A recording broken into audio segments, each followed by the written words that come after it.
Welcome to Persephone's Tavern.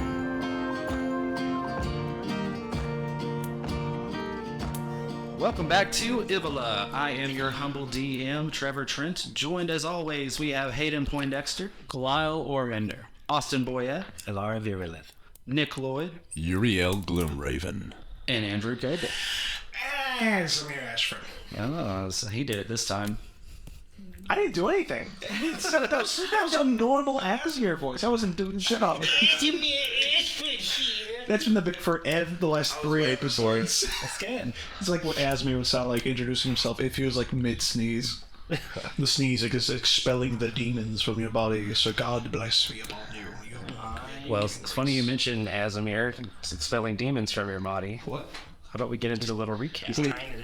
Well, last we left off, our party recollected themselves after a brutal tangle with a pack of wargs and continued through the rain and dark along the road back to the ravine, where a broken bridge parted them from their wagon a few days prior. After an arduous night of travel, they arrived at the chasm hours after midnight, still drenched in rain. The climb down seemed impossible, but utilizing a featherfall spell to soften the drop, the group made their descent. At the base of the cavern, they found shattered remains of wagons, as well as drag marks leading them through a narrow runoff tunnel further into the mountain. Emerging from the other side, they arrived at a heightened bluff, towering over a dark and massive underground region bordering the upper echelons of the Underdark, called the Sister. The space expanded for miles beyond all scope in the blackened area beyond your limited sight. Cold air bit at the group's bones, frost and ice coated swaths of open stone and runoff, and torrents of rainwater poured in through openings in the vaulted ceiling, creating an ever-present roar of moving water in the background. Both in awe and wariness of the approaching task of navigating this sprawling labyrinth of icy bluffs, the group made it just inside the tiny sluiceway, where they emerged and rested until morning. During such time, Asimir took time to attune to the rod they recovered from the spider abomination in the gypsum mine. As they forged a connection with the latent magic resting within the rod, he felt a subtle caress of an elongated, unseen hand on his shoulder. Before nothing. He studied the rod with curiosity for a time before sleep took him. Waking stiff and nearly frozen to death by the cold, the party collected themselves and began their journey. As the group put miles of disorienting stone and ice behind them, the group would notice some local fauna in the form of strange flying creatures. So nondescript, they appeared at a glance to be little more than gliding swaths of fabric in the darkened canopy, as well as a close encounter with a gigantic, pale blue serpentine monster that crossed their path. Thanks to the illusory advantage granted by Elara's druidic magic, and with a little luck, the party passed through the territory undisturbed. They continued where they hoped would lead them back towards Bahamut's spine, until eventually the cavern walls began to taper and close in, funneling the passage to a wide but largely smooth hill that crested at the edges of an abandoned mining operation. The party moved closer to investigate, and found a dozen or so ruined structures and scaffold, indicative of a region forgotten to time for centuries. Beyond the ruins, however, they discovered a single shack still standing and in surprisingly good condition. Taking a closer look, they found that the shack also seemed to be abandoned, but still have been maintained up to a point. The group went inside cautiously and discovered old mining equipment and an age survey map on the wall, but most suspiciously, a lantern hanging next to a heavy bookcase. Drag marks on the ground suggested that the case had been moved recently, and the faint sound of wind echoing behind the shelf prompted the group to pull it away from the wall, where they discovered a well-maintained ladder well. The party descended, expecting the worst, but were surprised to find a quaint, small domicile filled with hand-carved furniture, eclectic books and decoration, and a larder stocked with food for months. A secondary tunnel leading to the edge of the room, separated by a low driftwood fence, seemed to serve as an animal stable, as well as an alternate way into the space. Curious, Elara took stoat form and moved down the tunnel where it led, only to be greeted by approaching voices just around the next bend. As she rounded the corner, she came face to face with a young adult gnome and his rotund pig companion. The gnome was surprised, but immediately endeared to the creature. As he tried to calmly speak with Elara and approach, the stoat unexpectedly raced up the gnome's pant leg, lodging herself in his trousers. The stranger immediately went into a panic, prompting the others to investigate, which only roused more suspicion. With a defensive swing of his cudgel, The gnome hit the squirming mound gripping his ankles, causing the wild-shaped druid to magically erupt from the pant leg, sending them both tumbling to the ground. With no way to retreat, the gnome took a defensive stance, ready to defend himself as the group moved to reassure him that they meant no harm.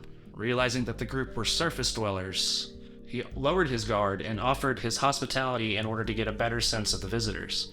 He offered them food and helped them make themselves comfortable. The gnome, named Everett Templeton, explained a little about the nearby region. According to him, much of the region's ecosystem coalesced around the massive lake spanning through most of the cistern and serves as the source of the nearby river system. In addition to the creatures the party already encountered, Everett explained that a society of bullywug built a village just a few miles northwest of his home, displacing him from his permanent residence some time ago. Beyond that, their village had angered the Lake Guardian, which by his count was a titanic serpent similar to the creatures they avoided before, but said to be capable of shaking the very walls of the cistern itself. All said, he eventually asked the party if they would help him root out the bullywug in an attempt to restore the ecosystem and stake the Lady Guardian's anger. Beyond boasting safer passage that they should succeed, Everett also mentioned that the bullywug had topsiders among their captives, potentially Edgar's missing family. Needing little more convincing, the party agreed and took a night's rest in preparation. And that's where we pick up. Now, Laura would probably be awake early as she doesn't need to sleep, she just has to transfer a little while. Mm-hmm. You see that the pig is just kind of sitting in its little stable pen near the tunnel opening, seemingly asleep. You see Templeton is just laying in his bed. Templeton. Snooze Templeton. What was the pig's name? Wilbur. I'm going to switch out my spells, most likely. Yeah, I do have spells. After I switch up my spells, I do want to pull out my star map and observe it and just see if it's any more familiar than back whenever I was in my home plane. I'm sure I'll be disappointed, but I know that the speed that it's moving is a lot different than the speed that it was moving. Yeah, I would say that like the speed that it was moving almost suggested like a realignment or sort of an unstable magic. Let me ask you this though: whenever Elara was first becoming a druid in the Fey realm and building the star map before, Yeah. how did it look whenever it was first starting out? Before it was a full chart, before when it was beginning your journey of discovery. I imagine the way that she did it was probably by mapping the stars closest to her and, aligning the planes with good study and seeing where those stars correlated to. And this was one of the later systems, I guess you could say, or realms that she stumbled upon. And once she started investigating it further, that's whenever she found out that there were things awry here, and that's whenever she brought it up. So it's actually not a 100% complete star map, as opposed to what most of the other elves would have come up with, but we know how my story started, and she decided to leave immediately. However, it's, viewing it from all angles, it seems strange because she was viewing it from her home in the Feywild, and from here, both the speed that it's moving around and the direction that things are shifting probably seems completely unnatural to her. To contrast that now, as you shine the light into the star map, you see that it has restabilized to an extent, but you don't see any familiar stars from our old realm. Rather, you see a snapshot of the night sky above the Silverflight Mountains as you guys emerged from the forest where your meteor crashed down, where you crashed down as a meteor. Yeah. When you guys came out of that thresh and back up into the hills, and you kind of took in that night sky for the first time. Yeah. It's almost as if your star map has been realigned and reset. It's going to require a lot of study. And you feel like when you want to refocus back on spots that you've visited in the past, you can't. But I want to meditate on what all he had told us about the water guardians? Like the Lake Guardian? Lake Guardian. Underwater Lake Guardian. Was Everett going to accompany us? Yeah, he said he would lead you up to the camp and show you the lay of the land. Well, then I am going to probably give everyone else time to get out. I'm more of a follower right now in this strange world. Well, that leads me to feel quite somber about it, but I'll finish getting my spells together until everyone is stirring. When I wake up, instead of blessing my armor like I usually do, I'm going to go ahead and put my blessing on my hammer to give it a +1, because I feel like we're going to be beating up on some bullywug to pull. And you all do so. It doesn't take long before the noise and clatter of everybody kind of getting up in their own pace, that everyone has to get up in their own pace. And you see that Everett and the pig are no different. You see the pig wakes up pretty quickly as you guys start moving around, and Galil starts saying prayers to his weapon and such. And instantly gets the animal's attention. And then slowly thereafter, Everett wakes up as well, kind of groggy and achy. So he's kind of stretching out his bones, but gets up and almost forgets you're there for a moment as he gets back into a normal routine. Like, you see he immediately kind of goes to the pantry and starts grabbing things to feed his pig before, as like almost an afterthought, offering you guys breakfast as well. As he like starts making breakfast and everything, can I go over to him and the pig, and I want to like give it some friendly attention? You did so yesterday, and he's just as friendly. This time I'm going to use one of my bonus spells for being a ranger and everything. I'm gonna cast Speak with Animals. Alright. And I'm gonna say, "Hey buddy, Hey, how you doing? what's it like living down here? It's fine. I noticed you rooting around through, all these tunnels and stuff yesterday. Is there a bunch of cool stuff down here? Anything, this place is cool. I guess so. I like hunting down food. What do you hunt for usually? What kind of food's down here? Truffles, radishes, Okay. pears. Would you be willing to, like, do a run through as fast as you can while I, sort of tag along in my own way? Just show me around your little cave system. He kind of looks over at Everett for a second, and looks back at you, and he says, I don't think I can do that. Like, and then I say, "Are you cool with that?" What are you saying to my pig? I just want to have your pig run around, and while I look through its eyes so I can see what all's down here. Oh, that's a lot. No, don't do that. Get your own pet. Dang. This feed animals make you sound like the animal when you talking in human. So you go. Yeah. Well, damn. I was shaking my head once I noticed him start winking at the pig. I don't quite know whether or not he's just doing it to just do it, or if he's having an intelligent conversation at first. Could have been fun. Should have been fun. They just wag his old. You look corkscrew. Yeah, it's like nubbing back then. Alright, so you guys get some breakfast in you and get packed up and ready to journey, and before long Everett's ready to lead you down his little side tunnel. Get my hot dog coffee fix. Yep, ready. So he's got a side tunnel from his home here. So there's the ladder well that you guys came in from, and then there's the tunnel that him and the pig came in right where you found him. He's just gonna lead y'all right back down that way.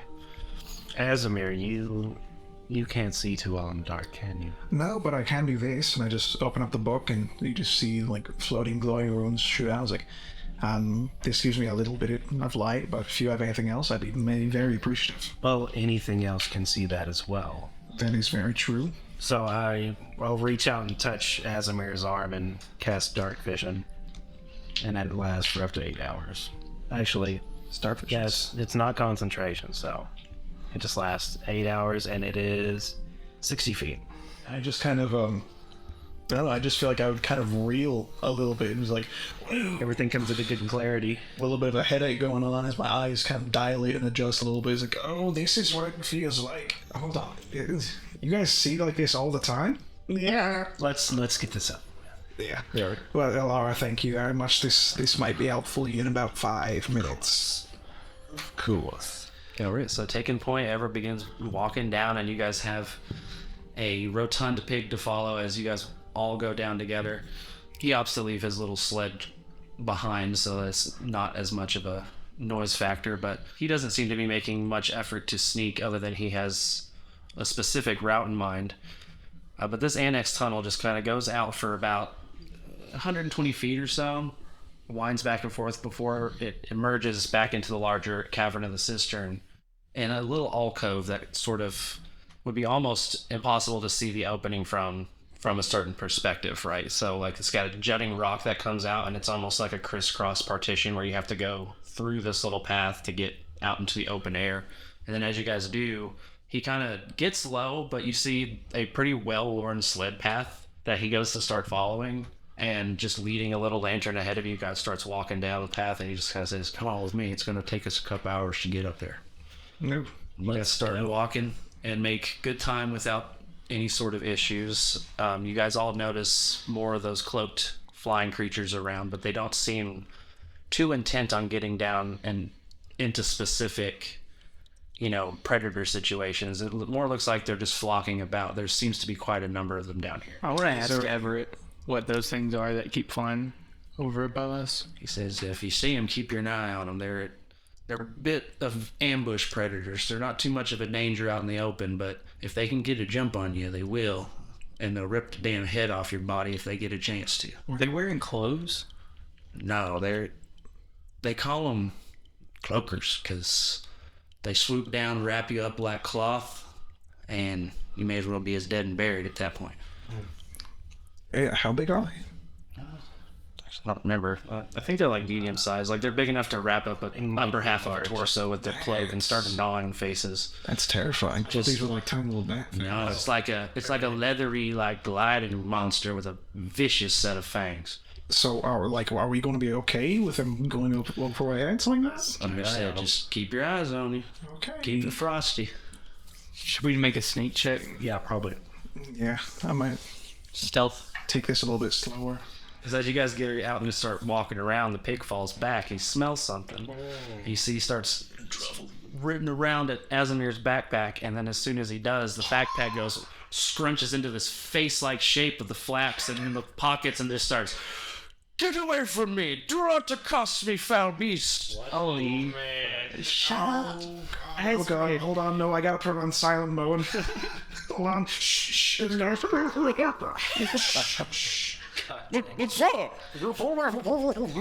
fine, it's just a pig. I'm like petting it. I'll cast an eye up to look for where the cloakers might be. I understand. I didn't set you to no pig mode, but it's fine. All right, so about 3 hours passes. The travel is light. It almost feels less ominous having someone so familiar with the landscape leading your path. And there's a moment where Everett starts to slow down. And he starts to take you guys down a side path that starts leading up and up in elevation. And he leads you up this bluff. You can hear the sound of the river in the distance, and it sounds more intense. It kind of sounds like the way the waterfalls were last night, where that concentrated water was coming through those openings. And you hear this kind of rushing gout of water in the distance. It sounds like a roaring waterfall in its own respect. And he leads you up. You see this like healthy glow in the distance of torchlight with an odd sort of billowing fog of what looks like steam of some kind.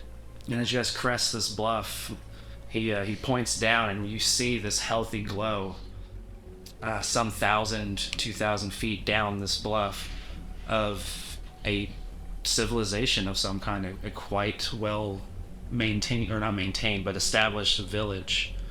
You see little individual pockets of light coming from bonfires, and a dam that is blocking up part of the underground river.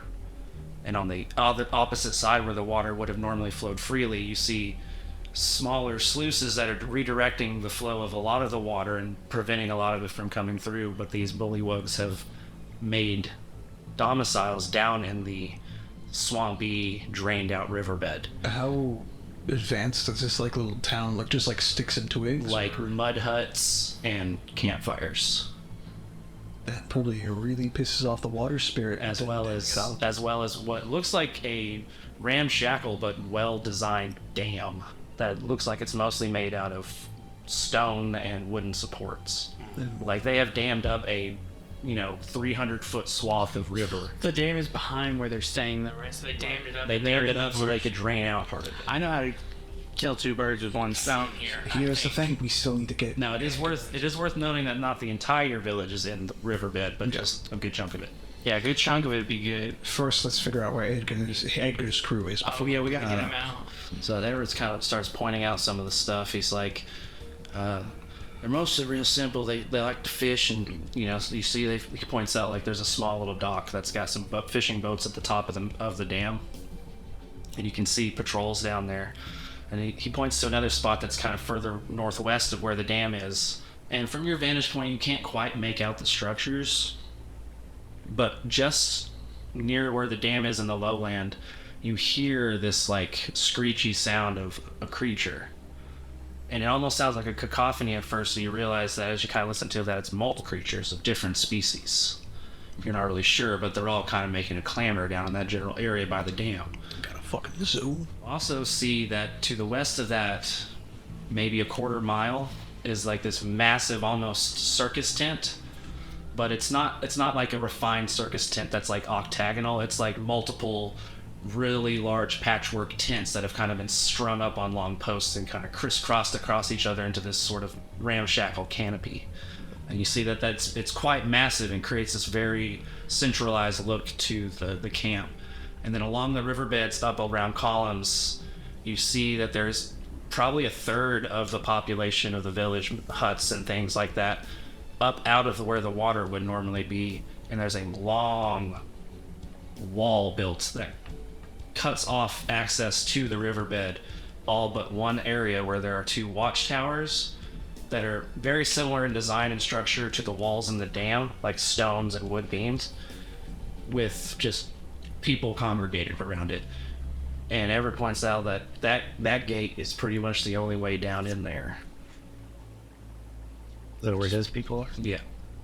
They keep the captives somewhere beyond the walls, but I haven't found a good way to get in there myself, because I just can't see much way of getting past this situation all on my own. But I don't know. Y'all are first ones I've seen down here, and I'm thinking maybe this is going to be over cheeks. Yeah. So there's no other way to the dam except going through. So I have. Yeah, unless y'all got, y'all can spring together a raft real quick and kind of, sail in from that side. Well. But I warn you, there's, times I've sat up here to look down in there, easily I can count 100 head wandering around down in there.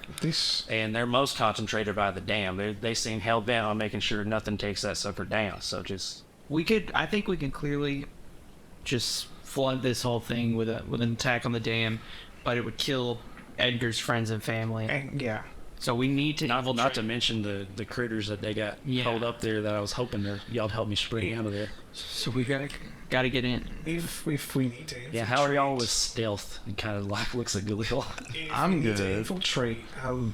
I think I know a way how we can do that. If we can get closer, I can cast Pass Without Trace again, and we shouldn't have. Well, we can't. Well, they'll see us, right?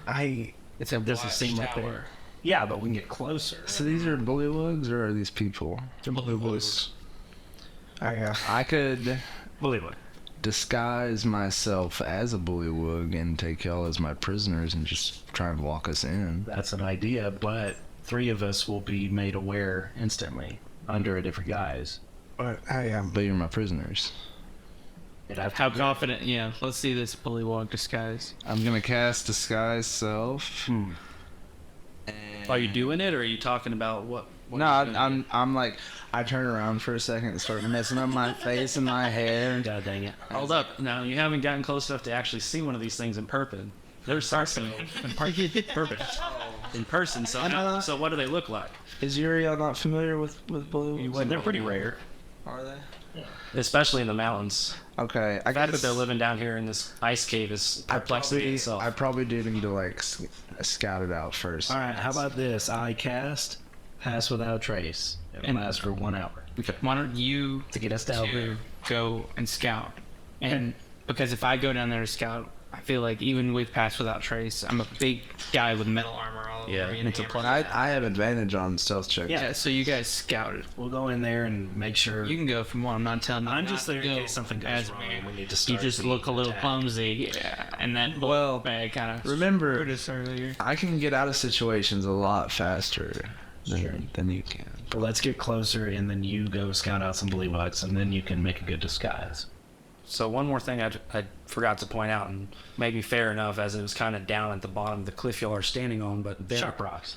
in between the partition wall and the bluff that you're standing on, they have a farm or farmland rather. It's thousands of feet of mushroom farms. You just see lines of like all sorts of mushrooms On the outside. on the outside of the wall, and you see like not as many as inside, but there's like 4 or 5 mud huts, and you see like little figures down there moving in and out of the rows.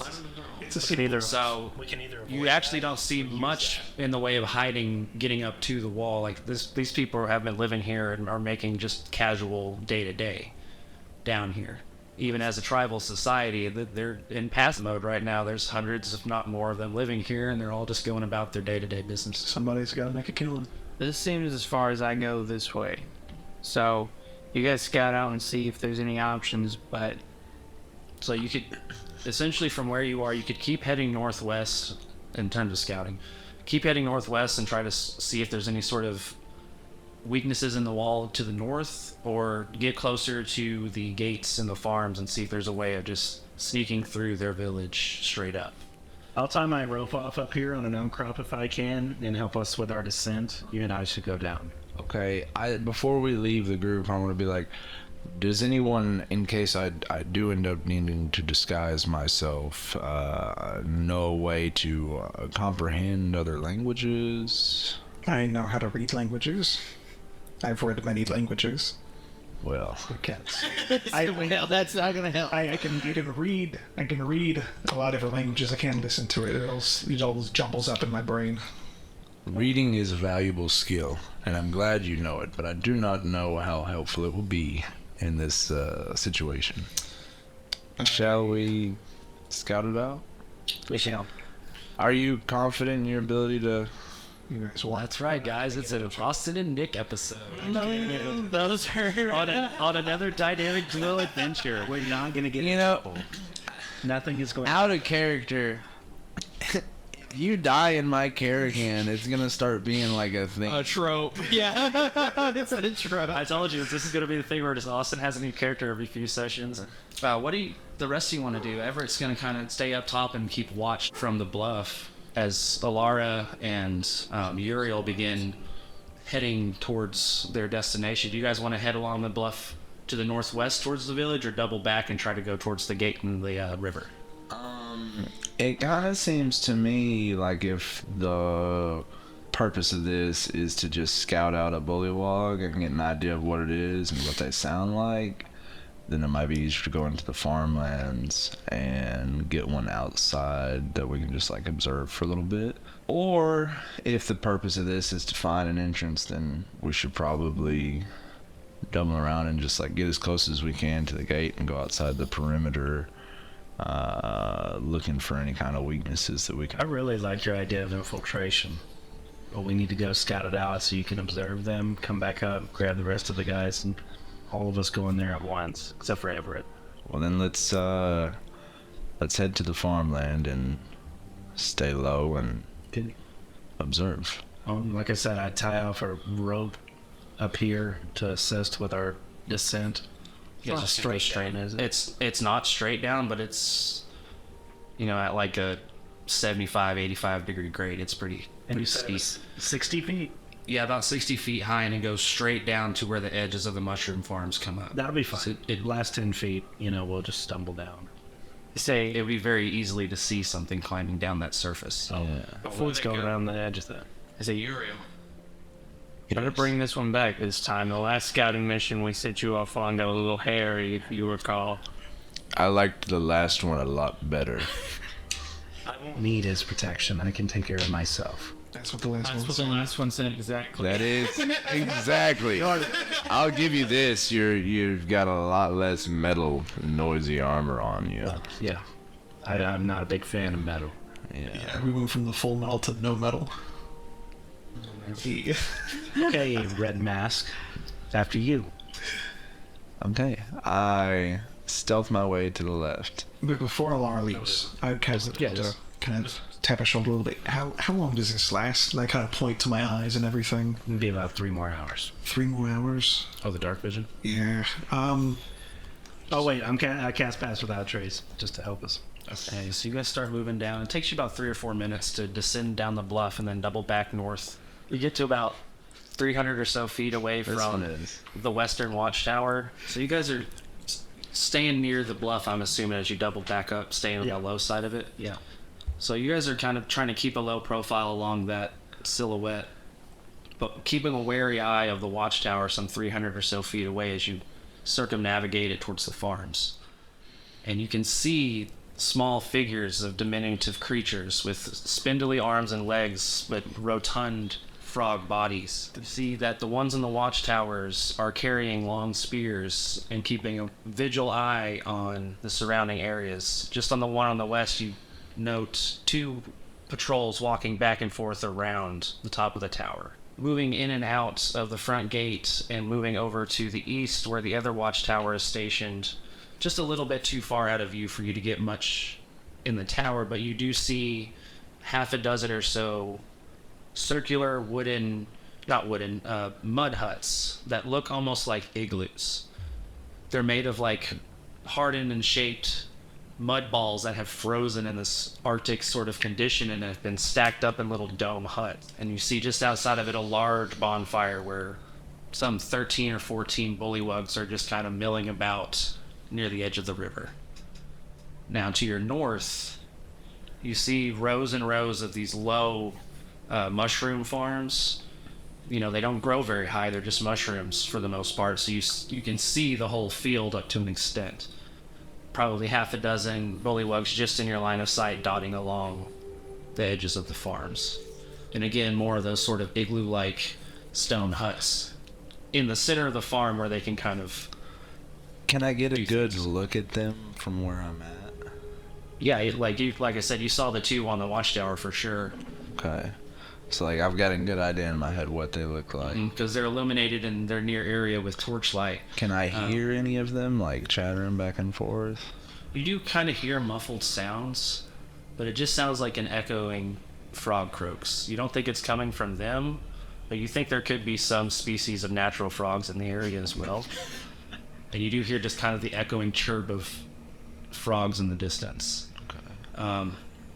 You also see that most of, if not all of the bullywugs are wearing layers and layers of hides and furs and any kind of leathers that they can to bundle up. You see like they're not necessarily adapted to the cold beyond their ability to survive in the cold. And so that they almost live like, you know, indigenous peoples in cold environments with very simple structures that are designed to capture warmth and keep themselves alive in a pretty inhospitable way. And you realize that a lot of the steam and heat is because they have so many campfires around. It's generating a lot of heat. I have an idea. If I want to beast shape into a frog, you just hop through the mushroom field. Just take off. Pops off and quickly disappears in between the mushrooms. But yeah, do you want to do anything else real quick, or let's see what this frog's up to? I'll just sit back and focus on the watchtowers, and then sort of try and keep an eye on the frog until, you know, see when it comes back and everything. Keeping my ear to the ground, so to speak. So you just kind of crouch down low. There's some crumbled boulders for the bluff nearby, and you just kind of skulk behind them and keep a wary eye on the surroundings. Watch the comings and goings of the bullywugs through the gate as Elara begins hopping through what are now essentially towering truffles and toadstools of all manner and species, carefully organized and cultivated in a surprisingly well-made farm for what is essentially meant to be unintelligent beings. All right, I will up my little way through the farm, and I'm looking for conversing bullywugs. So after about a minute of trudging through the fields, you begin to hear the sounds of familiar, but yet somehow unknown voices. It's like a different dialect? Yes and no. It's almost like a different language within its language.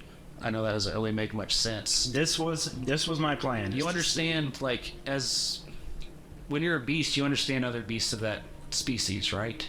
Mm-hmm. Is that how I understand the way that mechanic works? And that's what I was going to do, is see what I could glean. See if, while he's pretending to be a bullywug, if I could perch somewhere on his person, see what he's saying. Maybe I'll write it to you. So, how can I best describe this? You understand the syllables, but not the word. Yeah, in a way, it's like you hear this conversion, but it's not like going back and forth with another frog. It's almost like you recognize a word in another language that you're listening to. Oh, Like say you're in Europe and talking to someone who speaks German. You don't know a lick of German, but then something that they say sounds like an English word, and you're like, oh, we are on the same planet. Mm-hmm. It's kind of similar to that. You feel a familiarity to the language, but you don't understand what they're saying. because probably they're using the same anatomy. Now, I assume you're staying hidden and just kind of listening in. I am. So you're drawn to the sound of this conversation, and it brings you to the couple of huts that are in the center of the farm.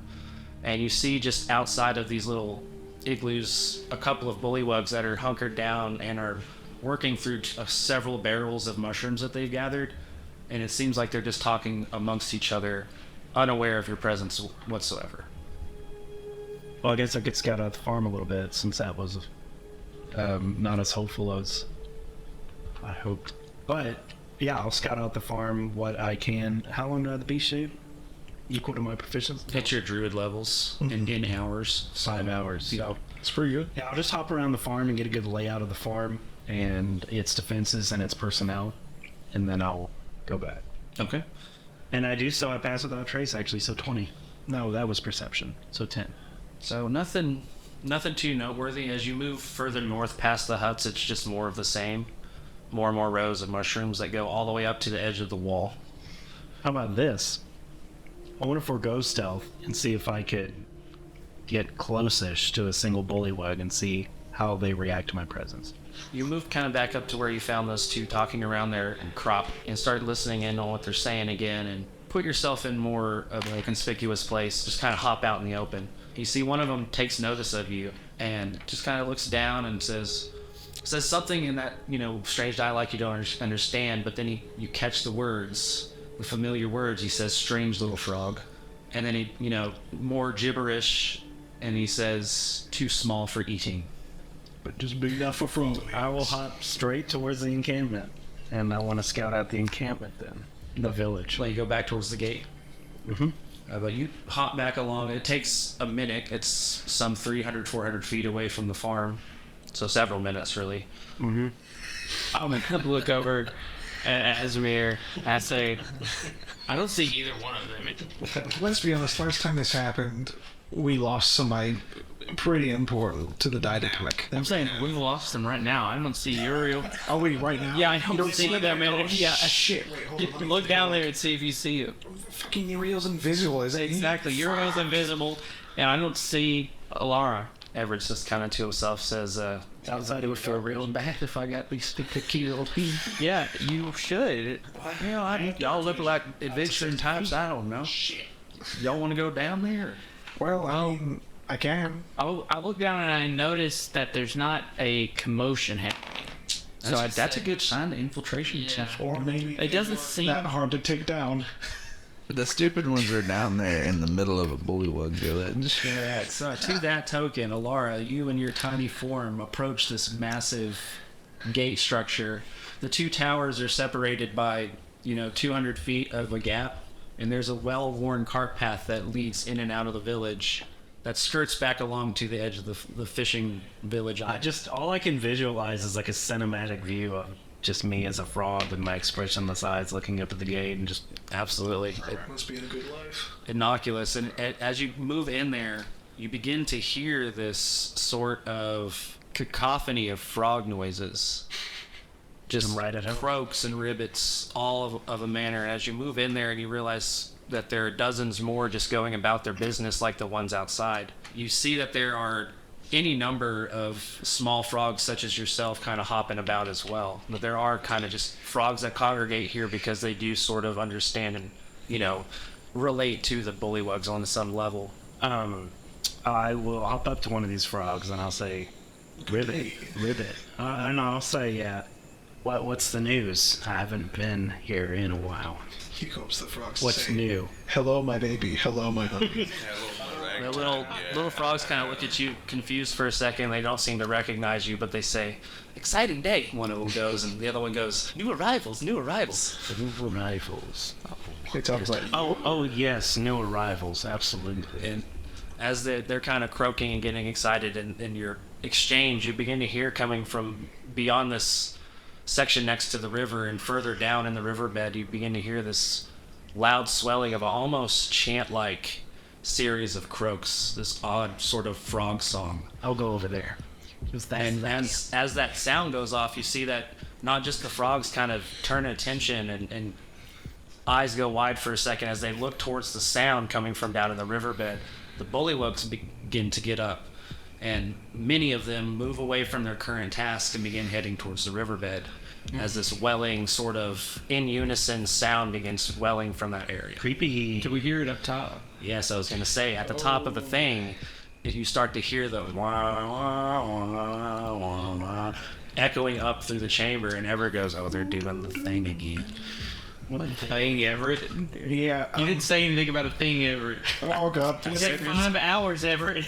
They're being sacrificed right now. We gotta go down there. I mean, I don't want to try to, downplay your knowledge of socioeconomics and such. We'll fucking Everett. This is more of just a socio thing. But still, I told y'all there was a bullywug camp up here. I did. And where there's camps, there's things going on. Yeah. You got a point, Everett. But It's actually just Christmas, and they're gathering around the Christmas stand. We should have known something was going to happen. none of you at home can see this, but Andrew has his hair tucked behind his glasses in a way that kind of makes it look like Cousin It and Daredevil were thrown into the AI Photoshop blender. My hair's never been this long before. Glad that you've discovered a new activity you can do with yourself. Anyways, You just had to one before. So. he says they usually do this before they have to sacrifice someone to the queen. Oh, it was right there. Big sacrifice. Yeah, that's probably what's happening to our friends, huh? Oh shit.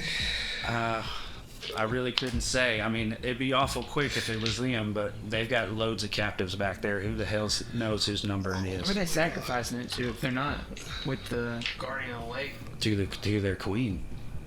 They're all subservient to their mother. Is it bigger queen? Oh yeah, it's bigger. That's another thing you could have brought up, Everett. Told you I'd bring it. I didn't say nothing about just walking in there. Hey, but vast knowledge you have about different root festivals is absolutely insane. I have to talk to you some more sometime about We'll that. probably not tell you the important stuff. Alright, well, can we make our Don't way? know what you don't know till you know. Is there a way we can make our way Now you know. further down the riverbed, or towards them, but still at an elevated pace to see if Like we can, stay at the top of the river, but go down much further. yeah, to see if we can see what's looking, get a better angle on them, maybe. So you're looking down to the east where the top of the river is, or the top of the dam is, and the river just keeps going for miles beyond your sight, but you see it's about a quarter mile to walk from where you are down to the edge of the river, far enough that you feel like nothing's going to see you. And it might be dicey. There's not a lot of cover between there and where you are is kind of what I'm getting at. What I'm seeing is that if they're not sacrificing our friends or Elara, they're sacrificing Edgar's family. That's what I meant, yeah. Do you think it's... Well, you do remember hearing the sounds of other beasts and things too, so it's not a guarantee that it's a human noise. It could be some monstrosity. Yes, it's the dinner lottery. I understand. We need to. Yeah, basically it's the dinner lottery. I hate to have to say this. I hate doing this. We have to go down there. Right? Where? I mean, they Towards the sound? Right? You think they're at the end of the road?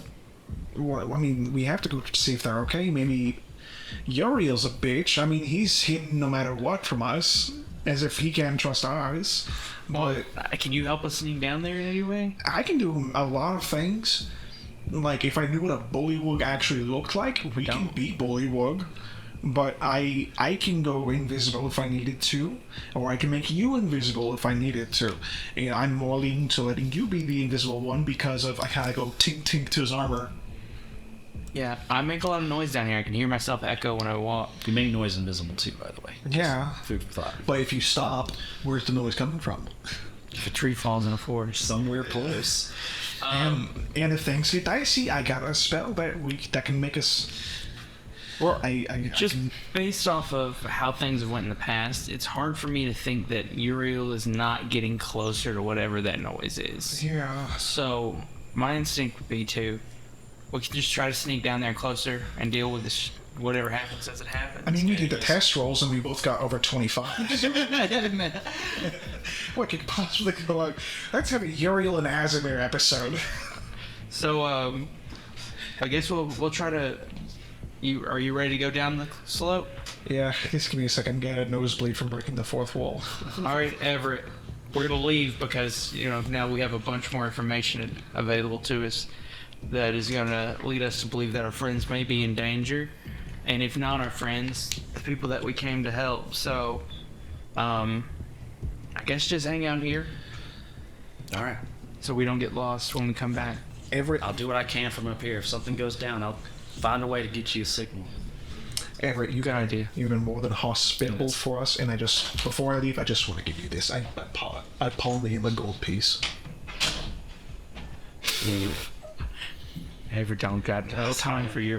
What's he gonna buy down here? It's like, okay, I mean, he barter with the cloakers. Throw it at him.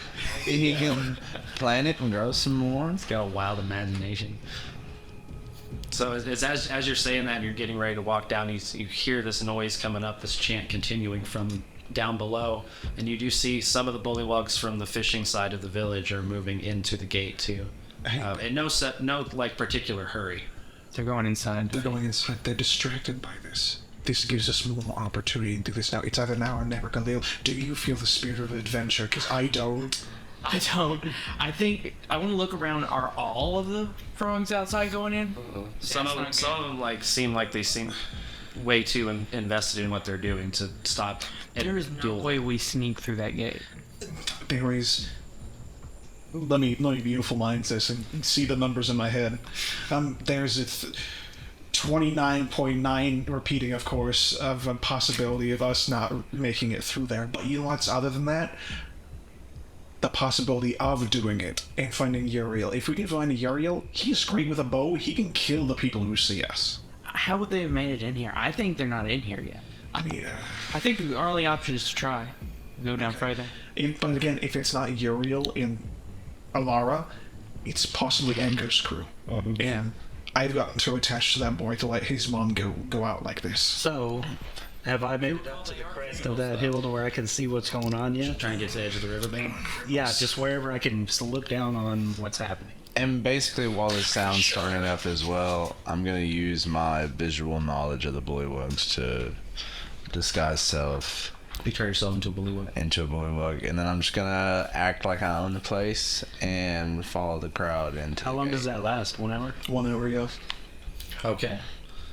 Not concentration. Give me either a performance check or just a basic. Well, it'll be a charisma check if you're not efficient. So performance check, please. Will he have advantage? Charisma. Yeah, charisma. Charisma. It's just a flat roll. Oh wait, you just do the. Back from where you go. What? Got some careful, see? That fucking Wilbur, we can have something fun. I got a 12. A 12? Okay. Passable bullywug. A little ineffectual. You definitely come off as a slouch. Yeah, you're mute too. But, among bullywugs, what is Well, this? everyone's just walking towards this big thing, so hopefully. So, that was... You guys moved down. It takes about 3 or 4 minutes to get to the bottom of the bluff, and you see that the population is thinned out, but there's still 3 or 4 bullywugs that are by the fishing docks, and then there still is some patrols that are walking back and forth on the 2 watchtowers. None of the guards, as it were, left their posts. It's just the general populace that seems interested. You just hear it in your head, I hate this, this is a horrible idea. And I'm just going to... Not a good way to start a play, is it? Skyline? Sure idea. We're here. So do you want to be invisible? Do you want me to go invisible? I think if only one of us is invisible, only one of us is getting through that gate. So, Take off your clothes. well, that's not. Okay. This is a pretty big deal for me. Pretty big deal, like your grandma's book. What if we just said throw that in a puddle before we go into this thing? Well, here's the thing. Check this out. I throw the book. I get it back. Fucking cool trick, buddy. How are we getting into the castle of frogs? Okay, listen here. I have an idea. I'm thinking. I now know what these things look like. I can turn you into a bullywug carrying a bunch of fishing tackle. That would make sense. The cleaning around. That sounds good to me. Or I can go invisible. Or I can be the one to go. Yeah. Okay. That sounds really good to me. Mm-hmm. I like that a lot. I kind of open my book and the pages flip by themselves, and through that. Kind of a small bluish green weave kind of goes around your body, circling you up, and you turn into a little bullywug with a little fishing vest and a bunch of tackle on you and everything. Okay. Maybe just follow along behind me when you're invisible, and I'll create physical space for us to run through. We can do that, but I don't know how I'm going to communicate with you afterwards after we get this done. Conga line. But Well, I'll be following you. I promise. And then just like that. Okay. Can I still talk regular? Yeah, I'm just regular. Yeah, you just disguise. Yeah, if you say something, they'll know it's not a bullywug voice. I don't know if bullywugs have throats, but can I do like a bandage around his neck or something like that? Oh, in case he has to talk? Yeah, it's like... Well, I mean, you can make like a noise or something. Alright, so Croak. I'll start following in. I'm going to be making perception checks looking for Yuriael and Elara. Okay. I don't know if for some reason that Andy Griffin song is stuck in my head. Or It's just you look up. Serious lack of whispering. Yeah.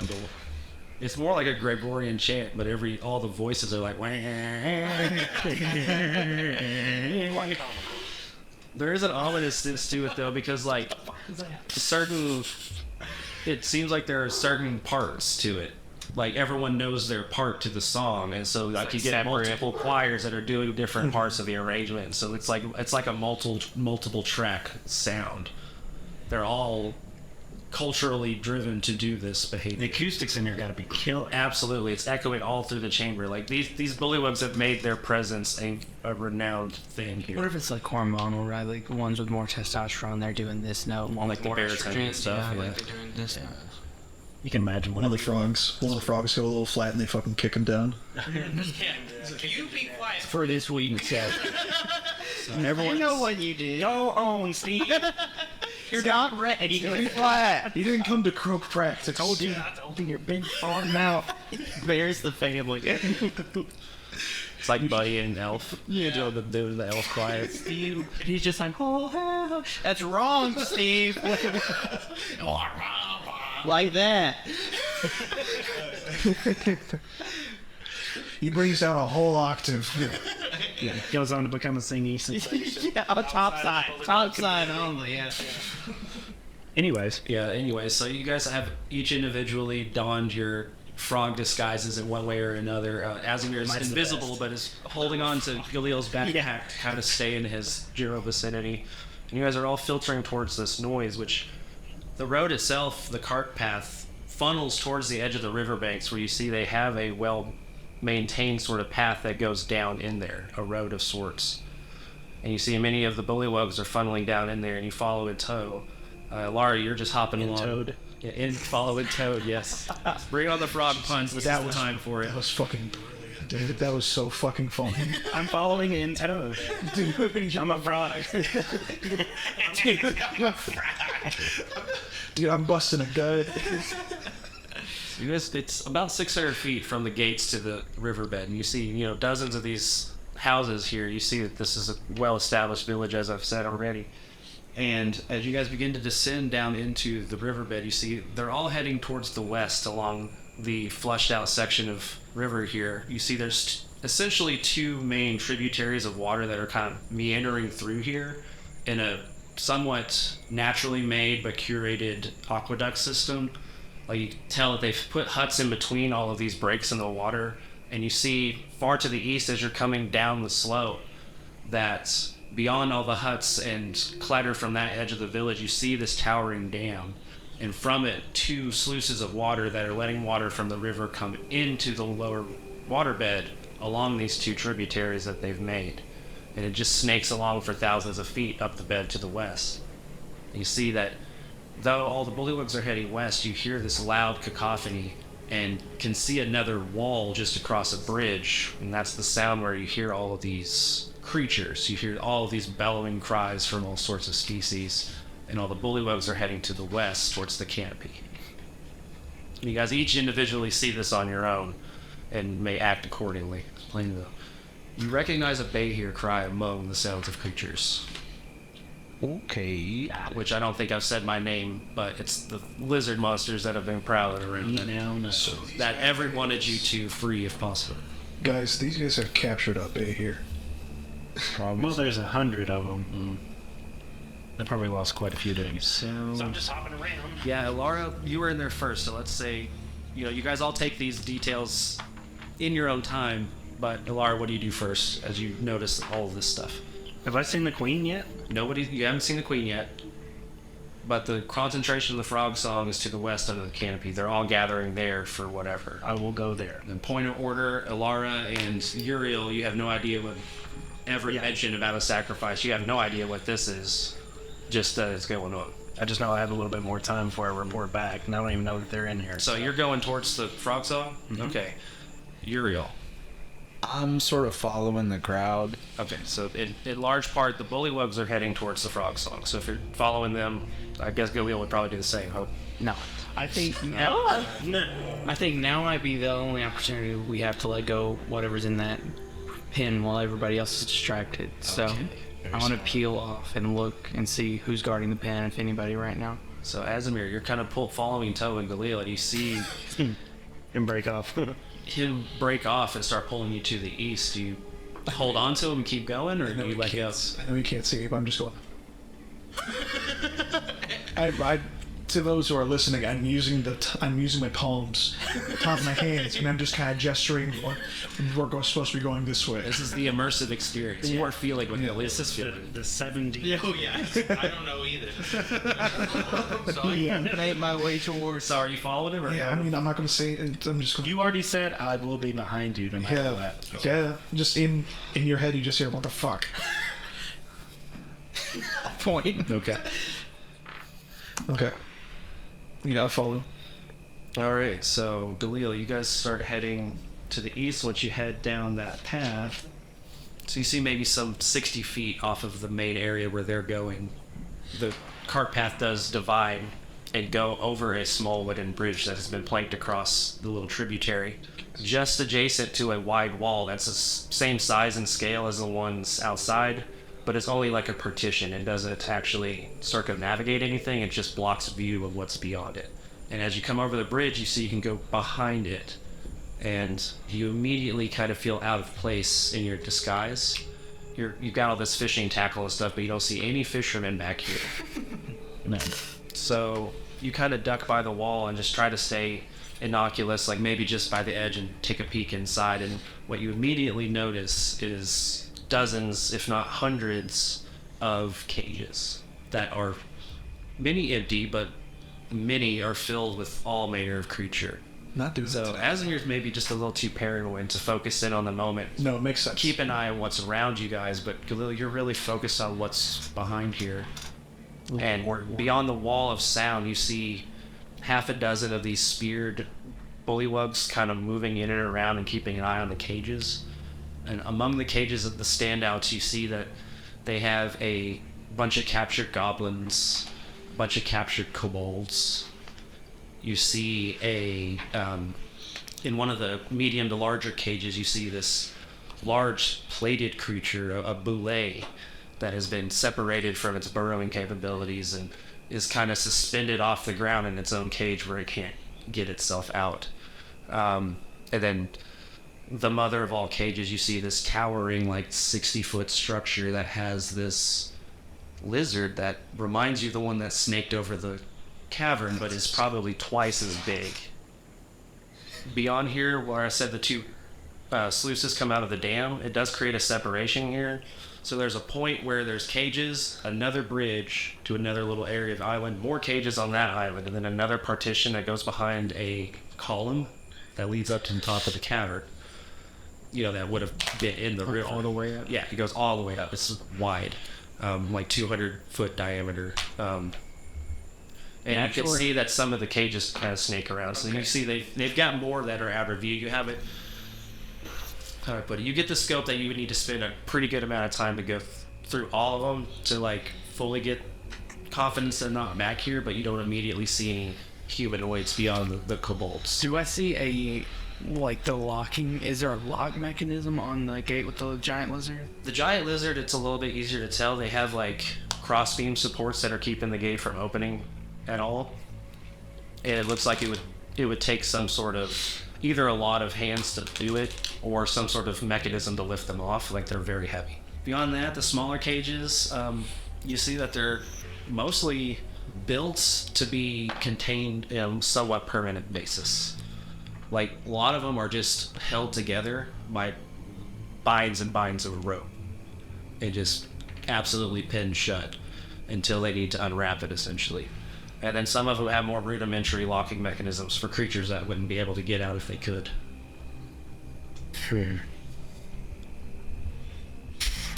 Actually, kind of having a similar idea. Can I also look around the place, see if I can find anything else?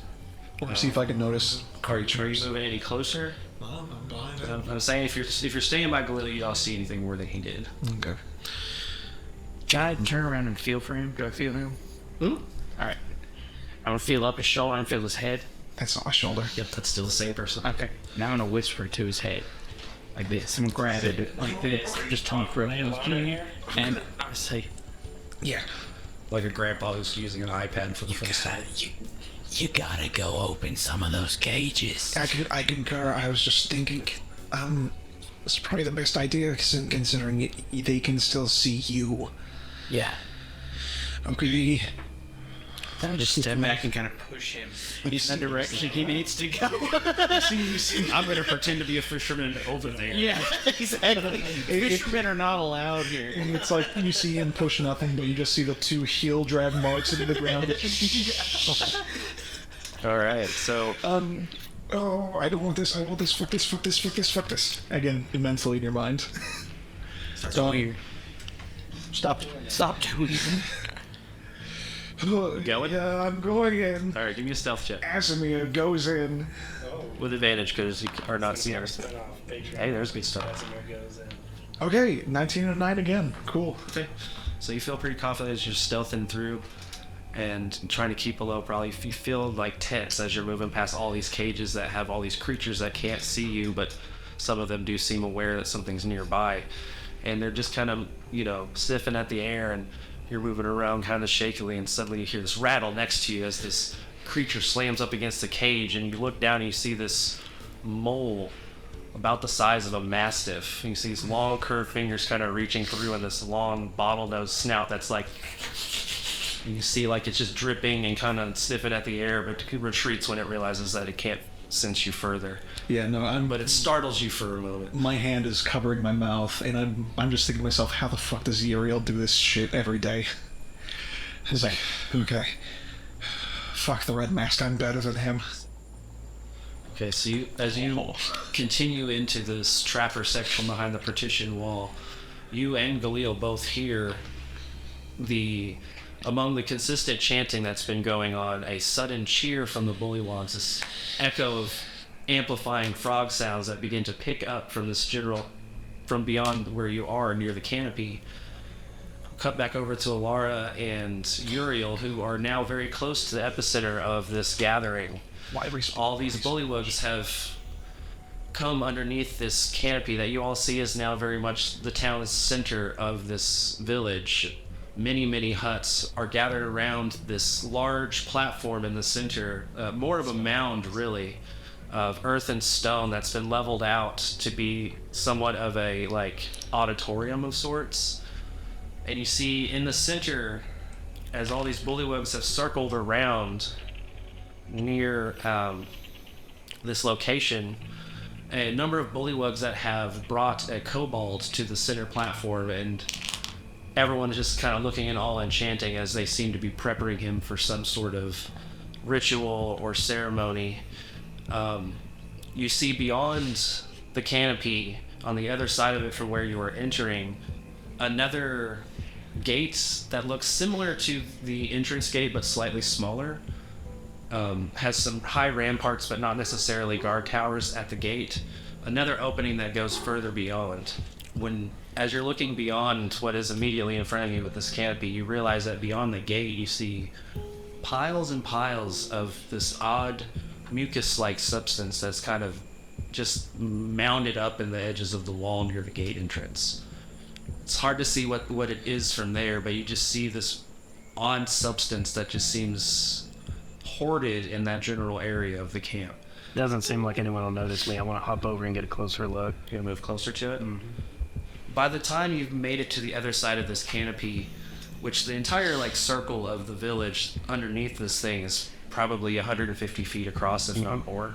So it takes a minute or so, but by the time you've made it over there and you sidle up to the edge of the wall, you begin to hear this and feel this sort of trembling through your feet.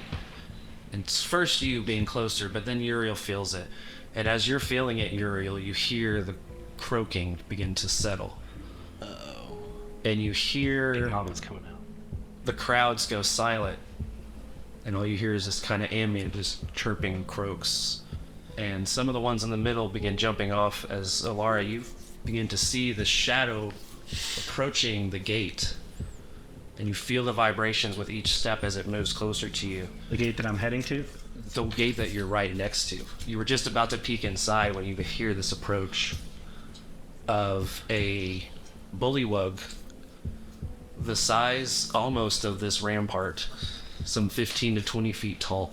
Gee. That comes crawling out on their belly like a natural frog would because of their immense rotund size. They've almost had to revert to that sort of primal movement. And as it kind of moves through there really slowly, everything just goes dead silent. And you see in the center, this kobold is unaware of what's going on. It has some sort of sack over its head. Its back is to this approaching form. And as it moves through, the bullywug doesn't realize how close the approaching thing is becoming. And as this imposing bullywug just crawls up behind the altar, it leans back, letting its long bullywug arms kind of rest on its thighs as it kind of just sits on its back in this frog pose. You see that this bullywug is immense and overfed for sure, but they have this odd crown on their head that shines with metal.